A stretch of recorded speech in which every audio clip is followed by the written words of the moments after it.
tuto d'un nul pour les nuls. Alors suite à une vidéo que j'ai faite sur le passage d'un APM de 5 2.52 sur un 2.62728 sur CX20, une personne m'a mis un post comme quoi on voit pas trop bien la connexion. Donc je réitère la vidéo un peu plus vraiment grossie, pour vraiment comprendre ce que je branche, où je branche sur un APM du type 2.8, hein, sur le sein 2.8. Donc pour comprendre où on branche, qu'est-ce qu'on branche. Donc je pars toujours sur le principe que je suis sur l'émetteur d'origine du CX20. Donc en théorie sur le CX c'est posé comme ça. Donc on va faire câble par câble, hein, pour bien comprendre. Donc on va commencer par la liaison, le fameux A. Donc on reste donc avec le fil blanc, le signal toujours côté chiffres et lettres. Donc je branche, j'ai branché le A. Donc je décale qu'on voit bien la couleur. Donc le A, on va se brancher sur le 1 qui est ici. Donc alors sur l'APM, hein, il faut bien comprendre que sur l'APM, les pins vers l'intérieur, les premiers qui sont là, comme pour ici ceux du haut, et comme pour ce côté, ceux du haut, c'est le signal. Donc on reva vers le 1. Donc là je branche sur le 1, le A est sur le 1. Ok, on peut pas se tromper. Donc je me mets comme ça. On voit les deux côtés. Ok. Ensuite, on va simplifier. Donc, vu qu'on a le plus et le moins qui sont branchés sur l'émetteur, donc le courant passera de l'APM vers l'émetteur. Hein. Je pars sur le principe que il y aura un power module. Donc, à la rigueur, pour bien comprendre, hein, pour qu'on reste sur le branchement, j'ai le power module. Donc le power module, il y a, comme pour le Pixo, c'est le même modèle, il y a pas, on peut pas se tromper, hein, power module. Alors après il y a bec, sans bec, mais bon, vaut mieux prendre avec bec. Donc là, hop, power module, tac, branché. Ceci est le power module. Donc là, on peut pas se tromper théoriquement, hein, le rouge indique bien le courant, même si on a un power module avec des couleurs, on peut pas se tromper. Donc je reviens. Donc le courant part du power module, passe par le power module, est retransmis et va à l'émetteur. C'était juste pour bien indiquer dans quel sens va le courant, car sur le CX, le courant arrive sur ces pins là, qu'on n'utilise plus maintenant, puisqu'on a le power module. Donc on va continuer à brancher. Donc là, je vais juste indiquer, en fait, ils pourraient être tous blancs, hein, ils pourraient être tous blancs. Je me base que c'est des signaux. Donc je le branche dans la lignée signal, comme c'est là. Je tourne bien, que on puisse bien comprendre, hein, le position. Donc là on reste sur le blanc, 3 pins, ok, on le voit bien. Donc le blanc est le numéro 2 sur ce côté là, donc il se connecte sur le pin numéro 2 du haut, donc en haut. Donc là je le branche et je tournerai bien qu'on voie. Donc là je tourne pour bien qu'on voie comment c'est branché. Hein, donc il y a 2 pins en dessous, au-dessus, on peut pas se tromper. Donc là on a les commandes de vol, hein, accélérateur, etc., etc. Il nous manque plus que la commande type des types de vol, hein, GPS, altitude, etc. Donc il ne reste plus qu'à brancher, et là je le brancherai un peu différemment parce que les trois autres je ne les utilise pas. Donc on le branche comme ça, voilà. Et là on va pas le faire à la suite, il faut bien comprendre ce que je vais faire, parce qu'on reste, en fait je garde juste ce câble là, n'est qu'un canal, on fait le plus et le moins. Si j'avais que le blanc suffirait en fait, puisque je transmets déjà le courant par le 1.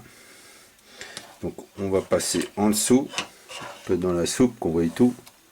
Alors, voilà, et là, donc sur le canal 5, on est sur le 5. Là, à ce niveau-là, on peut pas se tromper. On voit bien les couleurs, on voit comme c'est branché.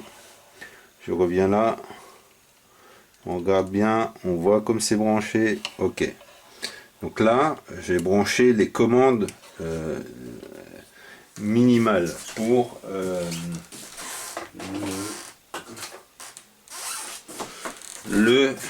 l'APM. Alors maintenant sur le CX20 vous aviez encore les commandes de gimbal qui vient de sous le moteur. Alors j'ai pas le châssis, hein. Donc on reste sur le même principe qu'avant. Donc là c'est les deux fils qui viennent de... Alors, je suis tellement gros que je suis un peu obligé de me décaler. Donc là vous avez la prise USB avec les fils, hein. C'est tout elle-même. Je vais un peu dézoomer peut-être pour qu'on comprenne. Voilà. Donc là vous avez la prise USB, les deux châssis, vous avez les deux fils qui viennent d'en dessous du châssis. Donc ça vous ne le voyez pas, ça vient d'en dessous et ça ressort. Et donc on va les rebrancher comme avant, comme c'était avant. Donc là je rezoome. Donc on va ici.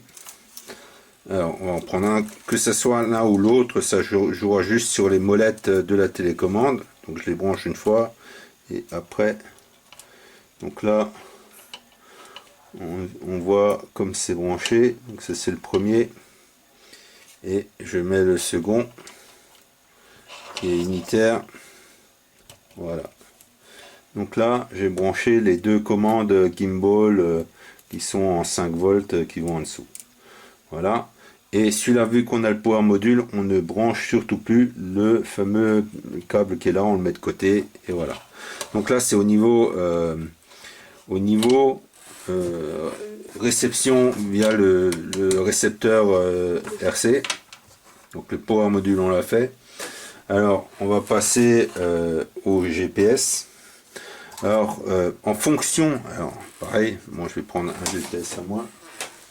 Alors pour le GPS, alors selon le modèle, alors là ça va être un peu selon le modèle. Alors de toute façon pour la broche GPS c'est ici, on peut pas se tromper ça. Alors si vous avez commandé un Pixo, ce sera un 6 broches, donc il faudra trouver un JST, un connecteur JST là, hein, un petit connecteur à le modifier.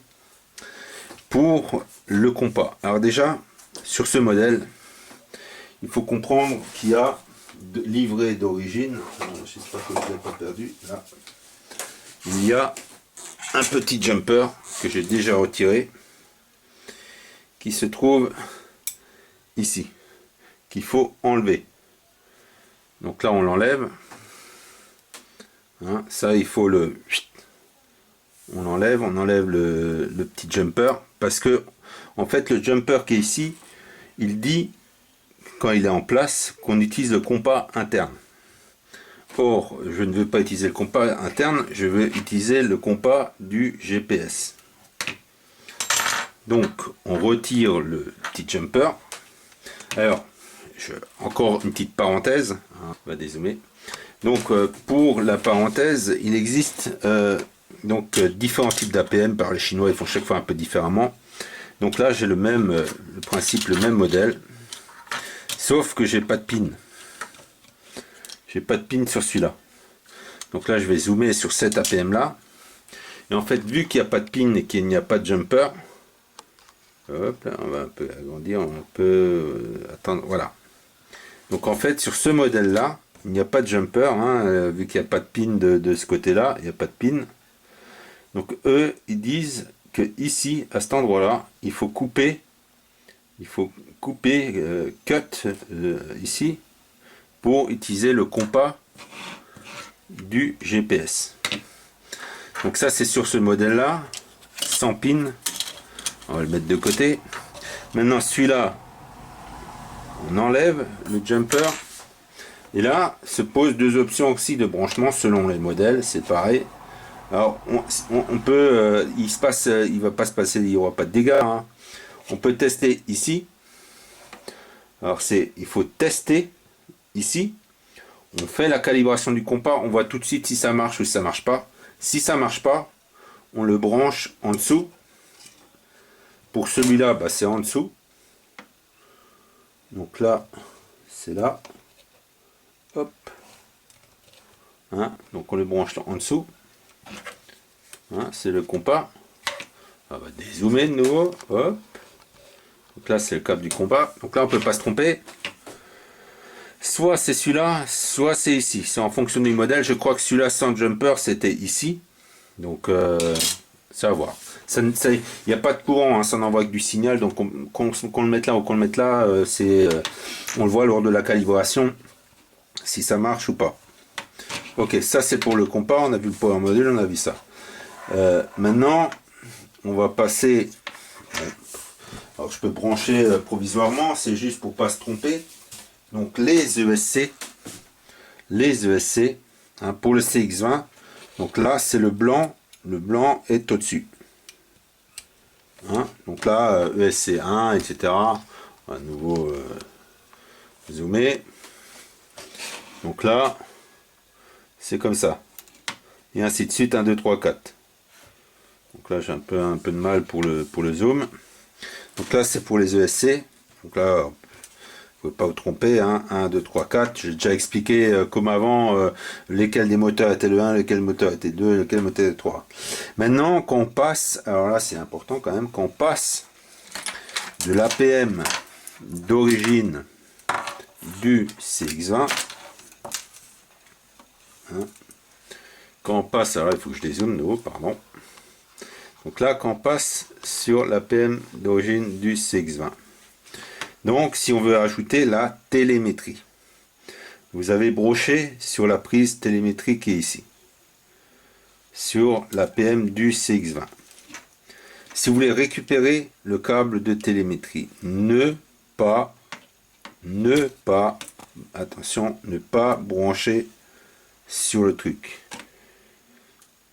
Il faut inverser nouveau les fils, parce que quand vous l'avez branché, vous avez inversé. Donc je vais montrer l'original qui doit se brancher sur l'APM.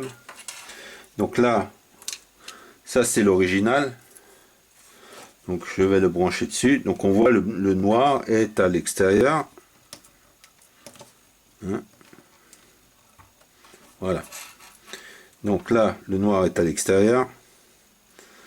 Et si je prends donc les pins du hop là, on voit rien. Si je prends les pins du CX20 et que je veux regarder comment il va sur l'APM, on voit que le plus est sur la masse.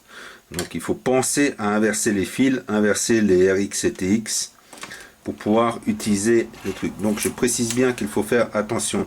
C'est que celui-là qui marche. Hein, le noir et le rouge. Le noir toujours à l'extérieur. Comme ça vous êtes sûr que déjà, si vous voyez le rouge à l'extérieur, c'est qu'il y a un problème, c'est que c'est pas le bon sens. Donc ça c'est pour la télémétrie OSD. Ensuite, on va enlever tout ça. Il manque quoi? Il ne nous manque plus que le buzzer. Alors moi je n'ai que ce modèle pour montrer. Hein. Alors il y a un truc que les gens ne comprennent pas, enfin qui ne font pas gaffe, c'est que sur l'APM, le premier pin ici, le premier jeu de pin, c'est un 0. Donc on fait 0, 1, 2, 3, 4, 5, 6, 7. Donc le 7e pin est avec le 0 compris. Alors si on compte, on fait 1, alors je suis peut-être être con, mais enfin, si on fait 1, il faut aller jusqu'à 8. Si on compte le 0, on va jusqu'à 7. Donc sur mon indicateur, j'ai un LED pour armer, j'ai un LED pour le GPS, comme sur le CX, on va dire, hein, plus le buzzer. Donc chez moi, il est branché, le rouge c'est pour armer. Donc je rebranche, hein, donc pour bien repérer le sens. Hein, il y a un moins, un plus et un signal. Donc 0, 1, 2, 3, 4, 5, 6, 7. J'espère que je ne me trompe pas. Voilà, donc je recommence. 1, 2, 3, 4. Attends, 0, 1, 2, 3, 4, 5, 7. Donc là, c'est juste. Hein, je lève pour bien qu'on voie les couleurs. 7. Et maintenant, les deux autres qui suivent en descendant, donc le 6 c'est le GPS et le 5 c'est le buzzer. Et là, on est branché. Donc, en théorie, Là, je vais dézoomer. Hop là, on dézoome.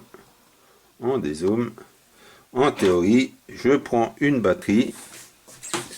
Une batterie 3S. 1, 2, 3. Je prends une batterie et j'allume. Et voilà.